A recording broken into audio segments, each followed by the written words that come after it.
Hola a todos y bienvenidos a Voces para la Libertad, un programa que cada 15 días viene a ustedes para dejar en su mente y corazón múltiples ideas, sentimientos, dudas y convicciones. Cada uno de estos encuentros contará con la participación de personas que hemos sido voluntarias en las cárceles, de sus familias, expertos y amigos, quienes participaremos hablando para y desde la cárcel. Estamos a su lado por medio de estos podcasts y por eso queremos colarnos en su espacio para hacerles más llevaderos estos días. Somos Cindy, Daniela, Laura, Lied, María José y María Paula, voluntarias de Tú Sirves, una red de voluntariado que sensibiliza y empodera a la sociedad civil a través del servicio. Hoy hablaremos sobre la inteligencia emocional, así que empecemos. Imagina que un día decides ir al campo a dar un paseo. Es un día muy soleado. Hay mucho pasto, árboles y escuchas pájaros cantando. Unos pasos más adelante encuentras un pequeño riachuelo que se ve muy fresco para este día tan soleado. El objetivo de esta aventura es poder encontrar una mascota. Sigues caminando y a unos metros puedes ver a un pequeño cerdito. Entonces sacas una manzana de tu maleta para llamar su atención. Cuando de repente te das cuenta que enfrente tuyo hay otra persona que quiere capturar también al cerdito y quien tiene toda una canasta de fruta para atraer la atención del animal. Entonces tú sacas toda la comida que tienes en tu maleta para llamar su atención. Cuando ves que tu contrincante saca un pastel recién horneado, que llama aún más la atención del cerdito. Tú, muy enojado, empiezas a lanzarle pasto y rocas a tu contrincante para vengarte por querer capturar a tu cerdito. Entonces empiezan a pelear, a lanzarse insultos y cosas. Por un momento, en medio de la pelea, te das cuenta que el cerdito ya no está, ni tampoco toda la comida que le ofreciste. Es que ni siquiera los papeles. Pues sí, el cerdito se fue con nuevas provisiones.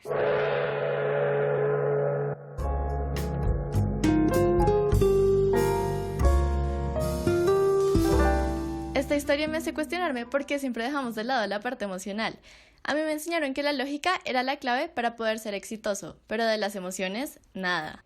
Sí, tienes razón. En mi caso, siempre me decían que las emociones eran algo a lo que no debía ponerle atención, pero con el pasar del tiempo nos damos cuenta que la mayoría de veces actuamos guiados por las emociones y por tanto es súper importante saberlas manejar para tomar mejores decisiones. Por eso, hoy hablaremos sobre este tema. Usualmente pensamos que las emociones son innatas y que están ocultas en la parte más primitiva de nuestro cerebro, pero en realidad es muy diferente. La neurocientífica Lisa Feldman Barrett, que trabaja en la Facultad de Medicina de Harvard, ha estudiado las emociones por 25 años. Sus estudios arrojan que las emociones no nacen de la nada, sino que nosotros mismos las construimos. Lo que hace nuestro cerebro es entender la realidad a partir de predicciones. Nuestro cerebro adivina cómo darle sentido a lo que vivimos con base en experiencias previas. Por ejemplo, sentir el estómago agitado porque acabo de oler mi plato favorito me puede generar alegría. Pero si estoy a la espera de una noticia muy importante, estoy muy nerviosa y el estómago se me agita, me puede generar ansiedad. Lo que hace mi cerebro es interpretar lo que vivo a partir de adivinanzas. Así Feldman nos explica que nosotros podemos tener mayor control de las emociones que sentimos. Nuestras emociones también dependen de nuestra cultura y de nuestro entorno. Por ejemplo, pensamos que hay emociones buenas y emociones malas, pero según la historiadora cultural Tiffany Watt Smith, el lenguaje y nuestros pensamientos pueden también moldear lo que sentimos. En la Edad Media, la clave para sobrellevar la vida era la tristeza, por lo que estar triste estaba bien. Hoy en día nos dicen que la felicidad es lo que debemos sentir para vivir bien, así que todo depende de lo que nos dice la sociedad. Pero entonces, ¿para qué sirven las emociones? ¿No podrías solo ignorarlas? Y la respuesta es claramente no. Las emociones también nos hacen sentir más importantes, ya que nos hacen reconocer que tenemos algo especial y que por esto debemos ser valorados. Ahí mismo entra la inteligencia emocional. Esta es la capacidad de identificar y entender tus emociones. Una vez puedes nombrar lo que sientes, puedes intentar manejarlas de forma que beneficien tu vida. Es como si pudieras transformar la forma en la que tu cerebro predice lo que vas a sentir. Algunos creen que es muy difícil adquirir esta habilidad, pero no es así. Solo requiere un poco de práctica y al cabo de un tiempo ya será algo natural y automático. Entonces, ¿por dónde debemos comenzar? Primero que todo, debes hablar de tus emociones. Pregúntale a los demás cómo se sienten y también responde con sinceridad cuando alguien te pregunta cómo estás. Entendemos que en las cárceles la falta de independencia y el sentimiento de que no controlan sus vidas puede hacerlos sentir como si no tuvieran que preocuparse por el otro. Pero créanme que un interés genuino en saber cómo está el de al lado les va a ayudar a manejar sus emociones. Después de hablar de ellas, debes aprender a nombrarlas y agradecer por sentirlas, ya que cada emoción cumple una función muy importante dentro de nuestra vida. Agradecer hasta por la tristeza suena raro, pero recuerden que sentir cualquier cosa está bien. Olvidémonos de las connotaciones sociales de emociones buenas o malas. Aunque en las cárceles las condiciones puedan hacer que tengan que mostrarse como los más fuertes para estar bien, para estar en paz con ustedes mismos, cualquier sentimiento es válido. Después, debemos intentar hallar el origen de nuestras emociones. ¿Por qué me siento así?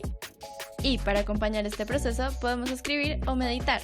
Lo más importante de todo es darse la oportunidad de comenzar este camino. Como lo narramos en la historia, el personaje se enfocó en pelear con su contrincante, lo que al final resultó en que el cerdito se llevara todo. Esto nos muestra que debemos aprender a controlar nuestras emociones, para que, a diferencia del cuento, no perdamos de vista el objetivo final. En este caso, tener un cerdito como mascota. Y para nuestra audiencia, sabemos especialmente que en este ambiente puedes sentirte desmotivado, solo y vulnerable. Tener inteligencia emocional te va a ayudar mucho. Te invitamos a que lo intentes. Ahora, unos consejos y pasos para lograrlo. Si bien a veces resulta desafiante poder manejar nuestras emociones e incluso pareciera que fácilmente nos pueden alterar nuestros pensamientos o los actos de los demás, no es imposible lograr entender estas emociones y expresarlas de la mejor manera para nuestro bienestar y el de los demás. Y lo mejor es que para lograrlo solo necesitamos nuestro compromiso hacia nosotros mismos. Para poder conseguirlo, es indispensable ser conscientes de que estamos sintiendo en el momento que nos altera, buscar responder por qué sentimos lo que sentimos, no juzgar y aceptar ese sentimiento, y ensayar adoptar una actitud o respuesta diferente a la que usualmente tendríamos frente a esto que nos molesta. Exacto, y teniendo en cuenta esto, quiero resaltar que existen dos formas claves para poder manejar estas emociones. La primera es desarrollar una inteligencia interpersonal y la segunda, una inteligencia intrapersonal. La inteligencia interpersonal se basa en conocer y comprender las emociones de los demás y actuar de acuerdo a estas. La inteligencia intrapersonal es aquella basada en nuestras propias emociones, en saber aprovecharlas en los momentos justos y controlarlas cuando es necesario. Para entender esto de la mejor manera, imaginemos que estamos en una situación en la que un compañero nos lleva a la contraria o nos altera con algún comentario hiriente. Antes de poder reaccionar y responder, pregúntense, ¿y yo normalmente cómo le respondería? Y cuando lo hago, ¿acaba bien la situación? ¿Me siento mal y me arrepiento por cómo actué? ¿Qué me gustaría cambiar de la forma en cómo reaccioné? Hacer esta pequeña reflexión permite que practiquemos cómo mejorar nuestra inteligencia emocional. Esta se divide en 5 componentes, según el psicólogo estadounidense Daniel Goleman. El primero es el autoconocimiento emocional, retomando la situación en la que estamos. A punto de discutir con el compañero que nos hirió, preguntas como ¿qué estoy sintiendo en este momento? ¿Será rabia, impotencia, tristeza? ¿Darle tanta importancia ayudará en algo? ¿Qué puedo hacer para mejorar la situación? ¿Qué haría alguien más si estuviera en mi lugar? Son importantes para ayudar a aclarar la situación, darle validez a las emociones que sentimos y poder enfocar el problema. Para eso es clave poder reconocer qué estamos sintiendo exactamente. No se juzguen y no dejen ninguna emoción de lado. El segundo componente es el autocontrol emocional. Si bien no es raro que nos enfademos por eso que nos dijo el compañero, si nosotros respondemos de forma imprudente o impulsiva, seguiremos siendo esclavos de la emoción del momento y luego podemos arrepentirnos. Por eso es que después de reconocer qué sentimos, debemos ensayar dominar nuestros sentimientos o emociones para no dejarnos llevar por ellos después. Consiste en saber detectar cómo funcionan nuestras emociones. Plantéense cuáles no se van tan fácilmente. También debemos ser conscientes de qué aspectos de una emoción podemos aprovechar y de qué manera podemos utilizarlas para relacionarnos con nuestro entorno. El tercer componente es la automotivación. Si bien podemos responderle a este compañero de mala forma, Para este punto, los invitamos a que se propongan la meta de hacer su mejor esfuerzo para actuar de la mejor manera y no enemistarse con esta persona. Haciendo esto, no solo le demuestran a su compañero que existe una forma más sana de actuar en una situación incómoda, sino que también se demuestran a ustedes mismos diferentes y mejores formas de guiar esa tensión. Para eso, valoren el poder que tienen cada uno de ustedes para mejorar y actuar de forma positiva ante los imprevistos que se puedan presentar. El cuarto componente es el de la empatía, que es el de tener la capacidad de ponernos en los zapatos de la otra persona. Para eso, después de habernos entendido, tratemos de entender al otro, así como quisiéramos que la otra persona lo hiciera por nosotros. No juzguen de inmediato a su compañero, sino más bien consideren las razones por las cuales el compañero nos pudo haber herido. Pregúntense, ¿qué puede estar sintiendo? Esto no implica justificarlo, lo que implica es poder entenderlo y así lograr manejar mejor la situación. No solo fijémonos en qué nos dijo, sino también lo que expresa con su cuerpo. Esto lo pueden hacer viendo su expresión facial, sus manos o algún tic que pueda tener en el momento. Y finalmente, el quinto componente es el de las habilidades sociales. Ya habiendo logrado, primero, entenderse uno mismo, segundo, controlar esos impulsos, tercero, motivarnos a ser mejores, cuarto, entender al otro, es que podemos establecer una buena relación con los demás. Lo que falta es saber tratar con esta persona en el futuro, saber cómo comunicarse con esta para no repetir el inconveniente. La idea es lograr ir más allá de las diferencias que podamos tener y así poder quitarnos esa sensación de arrepentimiento o de incomodidad que seguiríamos sintiendo si hubiéramos actuado como siempre en estas situaciones. Para eso, deberíamos intentar considerar el contexto en el que nos encontramos, aceptar que no todos tenemos la misma inteligencia emocional y que lo que vale al final es nuestro esfuerzo por querer tener una relación respetuosa y agradable con la otra persona.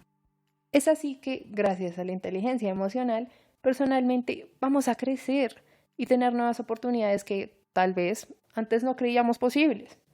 Realmente es gratificante el poder establecer mejores relaciones, tanto con los demás como con uno mismo. Nos quitamos un peso de encima y damos paso a una vida con menos conflicto y más paz. Estos consejos que hemos venido escuchando nos brindan nuevas herramientas que deberíamos tener en cuenta a la hora de manejar nuestras emociones. Con esto en mente, les tenemos las palabras de diferentes personas que sabemos les van a alegrar el día. Las voces de sus familiares y de pospenados que les envían un mensaje de aliento para que recuerden que no están solos y que tienen personas afuera que los piensan y les envían las mejores vibras. El padre Wilson, como siempre, nos acompaña en este podcast dejándoles un mensaje. Un gusto saludarlos siempre en este espacio de Caminos para la Libertad y descubriendo o ahondando un poco más en el tema del día de hoy, aquello de las emociones y la importancia de conocerlas. Estoy seguro que algunos de ustedes vivieron esa experiencia quizá en unas circunstancias tan difíciles que precisamente los llevaron a estar allí, privados de su libertad, por aquello de lo que decimos de muchas maneras, ¿no?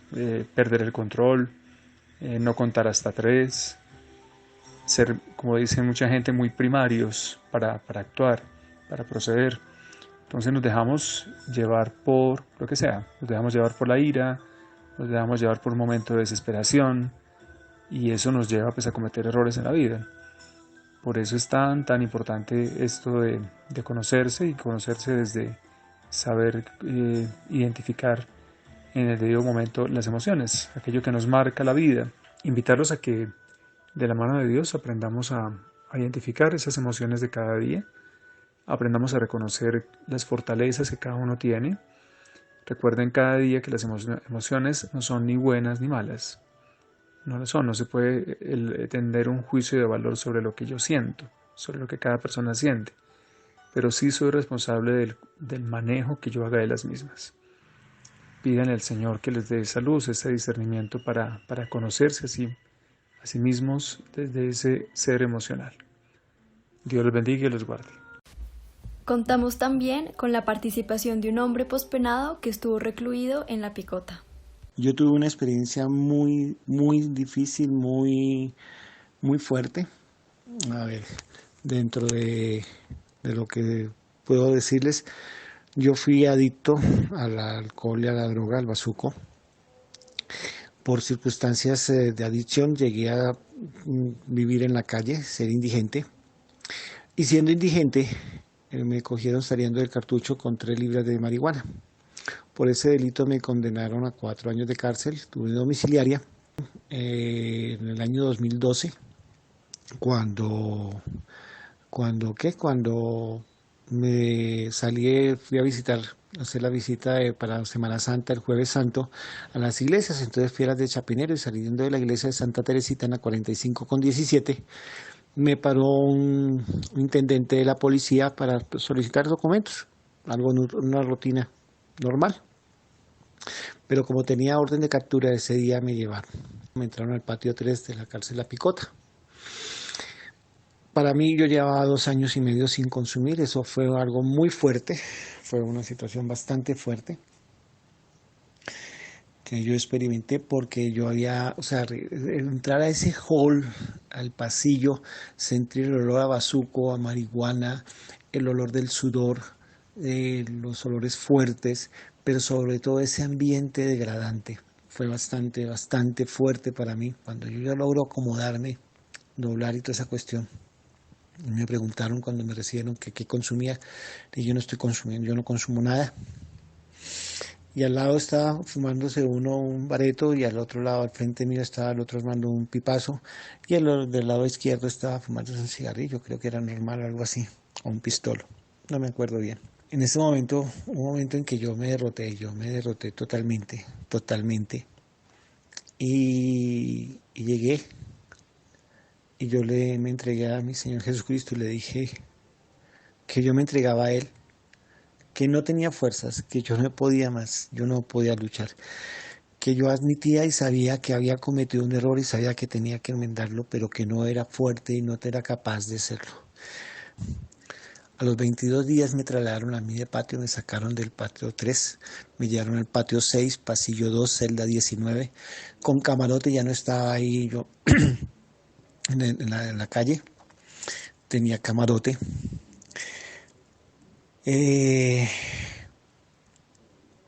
Para mí el tiempo que yo pasé en La Picota fue la experiencia más grande que yo pude haber tenido a nivel espiritual. Que Dios los bendiga. Les mando un abrazo muy grande desde acá. Para integrar y reconocer en nosotros mismos la información de la que hemos hablado durante este podcast, queremos invitarlos a hacer la siguiente tarea, la cual tiene 2 partes. Para la primera actividad queremos que realicen un dibujo de su cuerpo completo. Si no pueden realizar el dibujo, sean creativos, imaginen su cuerpo o hagan una lista de las partes de su cuerpo. No se preocupen, no tiene que ser nada elaborado. Pueden pausar este episodio mientras realizan esto y seguir cuando estén listos. Todos hemos sentido rabia alguna vez. Hay que aceptarlo. Y a veces no entendemos por qué. Incluso nos pasa a nosotras. ¿Verdad, Liet? Sí, Cindy, a todos. Por eso los invitamos a recordar una situación en la que hayan sentido ira, rabia o mal genio. No importa cuál sea la situación que elijan, lo importante es que recuerden cómo se sintieron. Ahora que recordaron esa emoción, queremos saber cómo la sintieron en su cuerpo. ¿En dónde estaba esa emoción? Después de identificar la emoción y en dónde la sintieron, señalen en su cuerpo con un punto dónde estaba ubicada. Ahora pueden realizar esta misma actividad con las emociones de tristeza, miedo y alegría. Esta parte de la tarea está enfocada en la comprensión y reconocimiento de la inteligencia emocional intrapersonal. Creo que podemos complementarla con otra actividad para reconocer las emociones de otros. Podríamos identificar señales no verbales de otras personas. Para esto podemos trabajar en parejas, con la persona que ustedes quieran. Y vamos a hacer un listado de señales como la postura, las expresiones faciales, el tono de la voz. Señales que nos puedan dar información de cómo está o cómo se siente la otra persona. Y eso lo podemos relacionar con la actividad anterior. Sí, ira, tristeza, miedo y alegría. Bueno, ahora debemos asociar las señales de nuestra pareja con una o varias de esas emociones. Por ejemplo, si una señal es el ceño fruncido, podemos asociarla con la ira. Realizamos la lista y ahora podemos hablar con la otra persona para contarle las señales que vimos y cómo las relacionamos con las emociones. Esto nos puede ayudar a confirmar o corregir lo que pensábamos sobre las emociones del otro. En el ejemplo que diste ahorita le podemos contar que vimos que frunció el ceño y eso nos parece una señal de enojo. Así la persona nos puede decir si estaba enojada, si tenía otra emoción o ninguna. Recuerden que es vital empezar por identificar las emociones básicas: ira, tristeza, miedo y alegría, porque a partir de estas podemos llegar a entender otras emociones más complejas. También queremos que siempre tengan presente no juzgar sus emociones, ni como buenas ni como malas, ya que cada una de ellas tiene funciones diferentes y a través de una sana aproximación podemos aprender sobre nosotros mismos y cómo nos relacionamos con el mundo. Queremos agradecer a las entidades, organizaciones y a las demás personas que nos permiten compartir por medio de esta herramienta unos minutos que pueden cambiar vidas en estos momentos tan complicados. Les agradecemos a cada uno de ustedes por escucharnos y esperamos que puedan tener en cuenta la información y los consejos que se nos ha permitido compartir con ustedes el día de hoy. Los esperamos en nuestra próxima emisión con más temas por abordar. Por favor, no olviden su tarea. Los pensamos y de nuevo, estamos con ustedes.